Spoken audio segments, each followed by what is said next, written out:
नमस्कार दोस्तों, जय जोहार। मैं कौशल तिवारी और बिहनिया संध्या में आपका स्वागत है। छत्तीसगढ़ में रेल यात्रियों की मुसीबत लगातार बढ़ रही है, कम होने का नाम ही नहीं ले रही है। यहां तक कि रायपुर के सांसद बृजमोहन अग्रवाल ने जब यात्री ट्रेनों को रद्द करने का मामला संसद में उठाया तो उसके बाद और भी करीब 42-45 ट्रेनें रद्द कर दी गई। यानी उन सवाल का कोई मतलब नहीं है।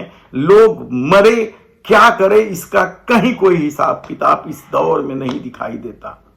बढ़ती महंगाई, बेरोजगारी से त्रस्त लोगों के लिए यदि आवागमन की सुविधा भी सहज और सरल कम कीमत पर उपलब्ध ना हो तो लोगों के सामने एक नया संकट खड़ा हो जाता है। और पिछले सालों से देखें आप तो लगभग 350 से अधिक ट्रेनें रद्द की जा चुकी हैं।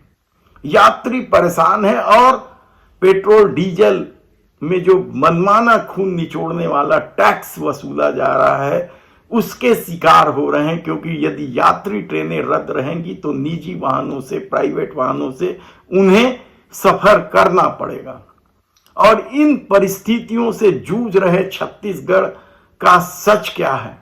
क्या सचमुच मेंटेनेंस के नाम पर, विस्तारीकरण के नाम पर ट्रेनें रद्द की गई हैं?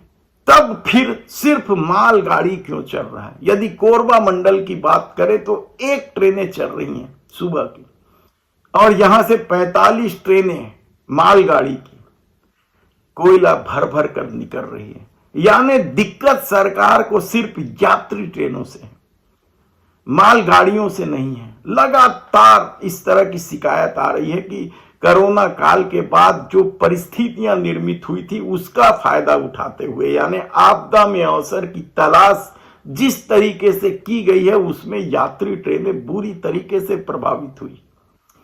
मालगाड़ी नहीं हुई है प्रभावित, मालगाड़ी अपनी रफ्तार से चली जा रही है।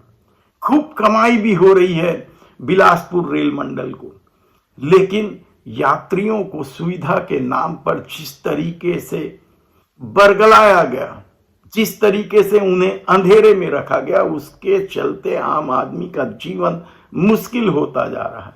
अब तो ट्रेन में सफर करना कितना मुश्किल भरा काम हो गया है, यह आप किसी रेगुलर यात्री से पूछ सकते हैं। लेकिन सरकार चुप्पी ओढ़ी हुई है और छत्तीसगढ़ जिसने 10 सांसद भारतीय जनता पार्टी को दिए, उनके सांसद भी लोकसभा में रेल मंत्री के जवाब के बाद खामोशी ओढ़ लिए या सवाल करके अपनी जिम्मेदारी का इतिश्री कर लिए।